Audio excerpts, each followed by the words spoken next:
सर्वेभ्यः मम नमस्कारः। सुप्रभातम्। अद्य रघुवंशमहाकाव्ये पञ्चमे सर्गे 38तमं श्लोकं पश्यामः। उपात्तविद्यं विधिवद्गुरुभ्यस्तं यौवनोद्भेदविशेषकान्तं श्रीः साभिलाषापि गुरोरनुज्ञां धीरेव कन्यापितुराचकाङ्क्ष। इदानीं प्रतिपदार्थं पश्यामः।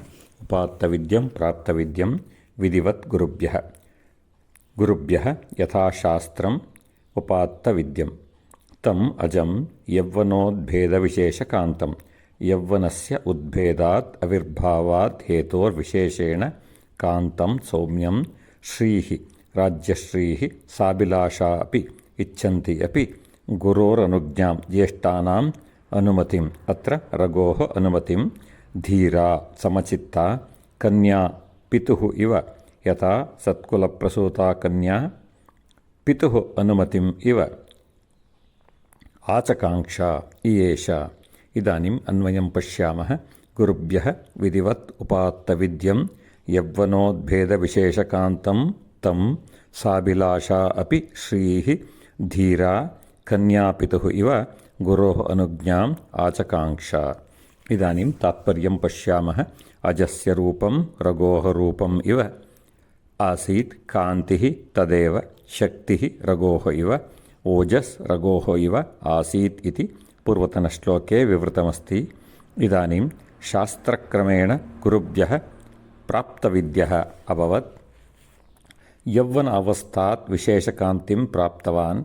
राज्यश्रीः अजं प्राप्तुम् उत्सुका आसीत्, परन्तु सत्कुलप्रसूता कन्या यथा पितोः अनुमतिं प्राप्नोति तथा राज्यश्री ज्येष्ठानाम् अनुमतिम् इच्छितवती। सर्वेभ्यः पुनः मम नमस्काराः। ಶುಭದಿನಂ. ಎಲ್ಲರಿಗೂ ನನ್ನ ನಮಸ್ಕಾರಗಳು. ರಘುವಂಶ ಮಹಾಕಾವ್ಯದ 5ನೆಯ ಸರ್ಗದ 38ನೆಯ ಶ್ಲೋಕದ ತಾತ್ಪರ್ಯವನ್ನು ಈಗ ನೋಡೋಣ. ಹಿಂದಿನ ಶ್ಲೋಕದಲ್ಲಿ ಕಾಳಿದಾಸನು ಹೇಳಿದ್ದಾನೆ, ರೂಪಂ ತದೇವ ಅಂತಂದರೆ ಅದೇ ಥರ ರೂಪ. ರಘುವು ಹೇಗಿದ್ದನೋ ಹಾಗೆ ಅಜನೂ ಕೂಡ ಇದ್ದ. ಓಜಸ್ವಿ ತದೇವ ಅಂತಂದರೆ ತೇಜಸ್ಸು, ಒಂದು ಕಾಂತಿ ಮುಖದಲ್ಲಿ ದೇಹದಲ್ಲಿ, ಅದು ರಘುವಿನದ್ದೇ ಆಗಿತ್ತು. ವೀರ್ಯಂ ತದೇವ ಅಂತಂದರೆ ಅದೇ ಶಕ್ತಿ ಸಾಮರ್ಥ್ಯ. ರಘುವು ಇಂದ್ರನಿಗೆ ಸಮಾನವಾದಂತಹ ಶಕ್ತಿಯನ್ನು ಉಳ್ಳವನು ಎಂದು ನಾವು ಹಿಂದಿನ ಸರ್ಗದಲ್ಲಿ ಕೇಳಿದ್ದೇವೆ. ಅದೇ ರೀತಿ ಇವನು ಬಹಳ ಶಕ್ತಿವಂತ, ಧೈರ್ಯವಂತನಾಗಿದ್ದ.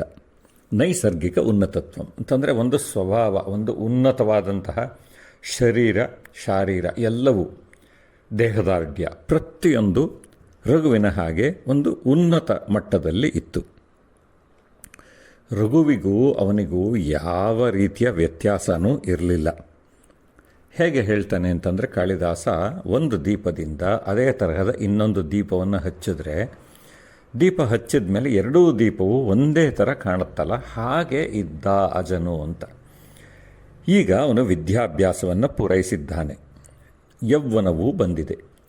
ಯೌವನವು ಬಂದ ಕಾರಣದಿಂದ ಒಂದು ವಿಶೇಷ ಕಾಂತಿ ದೇಹವನ್ನು ಆವರಿಸಿದೆ. ಮೊದಲೇ ಚೆನ್ನಾಗಿದ್ದ, ಈಗಂತೂ ಕೇಳೋ ಹಾಗೆ ಇಲ್ಲ ಅಂತ ಹೇಳ್ತಾರಲ್ಲ ಸಾಮಾನ್ಯ, ಅದೇ ಥರ. ಈಗ ರಾಜ್ಯಲಕ್ಷ್ಮಿ ರಘುವನ್ನು ನೋಡಿ ಇವನನ್ನು ಪಡೆದುಕೋಬೇಕು ಅಂತಂದರೆ, ಇವನನ್ನು ರಾಜನನ್ನಾಗಿ ಪಡ್ಕೋಬೇಕು ಅಂತ ಇಚ್ಛಿಸಿದ್ಲಂತೆ. ಆದರೆ ಕಾಯ್ತಾ ಇದ್ಲು. ಹೇಗೆ ಅಂತ ಇಲ್ಲಿ ಕಾಳಿದಾಸನು ಹೇಳ್ತಾ ಇದ್ದಾನೆ.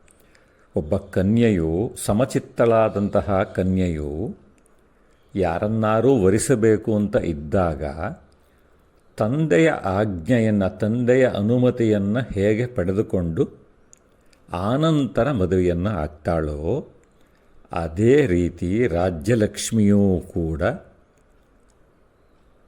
ಗುರೋರನುಜ್ಞಾಂ ಅಂತಂದರೆ ಜ್ಯೇಷ್ಠರ ಅನುಜ್ಞೆಯನ್ನು, ಅಂತಂದರೆ ಹಿರಿಯರ ಅನುಜ್ಞೆಯನ್ನು, ರಘುವಿನ ಅನುಮತಿಯನ್ನು ಕಾಯ್ತಾ ಇದ್ಲು ಅಂತ ಹೇಳ್ತಾ ಇದ್ದಾನೆ. ಸರ್ವೇಭ್ಯಃ ಪುನಃ ಮಮ ನಮಸ್ಕಾರಾः.